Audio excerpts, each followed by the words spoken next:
राहुल गांधी यांनी निवडणूक प्रक्रियेवर आक्षेप घेतला, त्यावर आता भाजपच्या अंधभक्त्या तुटून पडल्या आहेत. मुख्यमंत्री देवेंद्र फडणवीस हे निवडणूक आयोगाची वकिली करीत आहेत का, असा प्रश्न उपस्थित होतोय. भाजप आणि निवडणूक आयोगाची मॅच फिक्सिंग झाल्याचा आरोप नाना पटोले यांनी केलाय. राहुल गांधीजींनी जो एक लेख लिहून काही मीडियामध्ये जो प्रसिद्ध झाला आणि त्यांनी म्हणाले की महाराष्ट्राच्या विधानसभेमध्ये मॅच फिक्सिंग झालेलं होतं आणि त्याला निवडणूक आयोगाने उत्तर द्यायचं होतं. पण भाजपचेच अंधभक्त ज्यांनी लोकशाहीचा घात केला, लोकशाहीचा खून केला आणि ज्यांनी जनतेशी बेईमानी केली, ते जे सत्तेत बसलेले आहे ते राहुल गांधीजीवर तुटून पडले.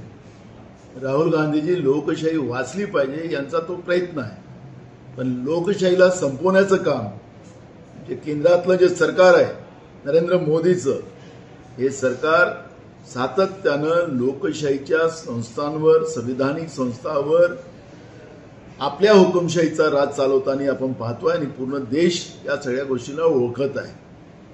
आज आमचे मित्र फडणवीसांनी सांगितलं की राहुल गांधी संविधानिक संस्थांवर आरोप घेतात. माझा प्रश्न आहे फडणवीसांना आणि भाजपला की पहिलं जेव्हा महाराष्ट्राच्या सरकारचं अधिवेशन नागपूर इथं झालं त्यावेळेस फडणवीसाला कोणीच प्रश्न विचारला नव्हता.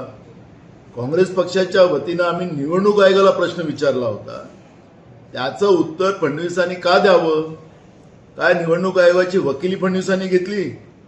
याचं उत्तर फडणवीसांनी द्यावं. आमचा सवाल आजही आहे आणि तो राहणार आहे.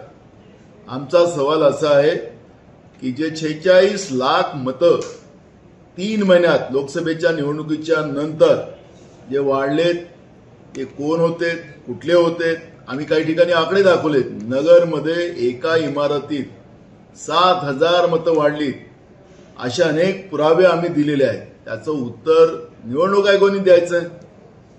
त्याचप्रमाणे संध्याकाळी 5 वाजताच्या नंतर जे मतदान झालं त्या मतदानापर्यंत यांनी सांगितलं होतं की 58.22% मतदान झालेलं आहे 5 वाजे निवडणूक आयोगाने. त्याच्यानंतर रात्री 11:30 वाजता निवडणूक आयोग आम्हाला सांगतो की 65.2% मतदान झालं आणि तिथंच निवडणूक आयोग थांबला नाही, तर दुसऱ्या दिवशी ते सांगतात की 66.5% मतदान झालेलं आहे. निवडणूक आयोगाने पत्रकाराच्या समोर का आले नाही? पत्रकारांना मीडियाच्या समोर का सांगितलं नाही?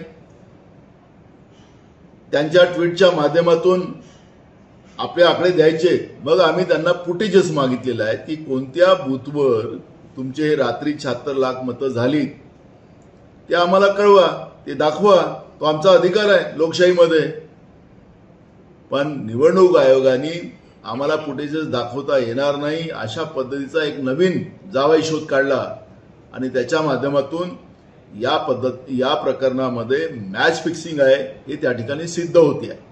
आम्ही माननीय सुप्रीम कोर्टात गेलेलो या विषय घेऊन आणि सुप्रीम कोर्टाकडून आम्हाला अपेक्षा आहे की या सगळ्या महाराष्ट्राच्या निवडणुकीमध्ये जे मॅच फिक्सिंग निवडणूक आयोग आणि भाजपने केलेलं आहे, कारण की हे जे भाजपचे अंधभक्त ज्या पद्धतीनं राहुल गांधींच्या वक्तव्यावर तुटून पडतात याचाच अर्थ भाजप आणि निवडणूक आयोगाचं मॅच फिक्सिंग आहे.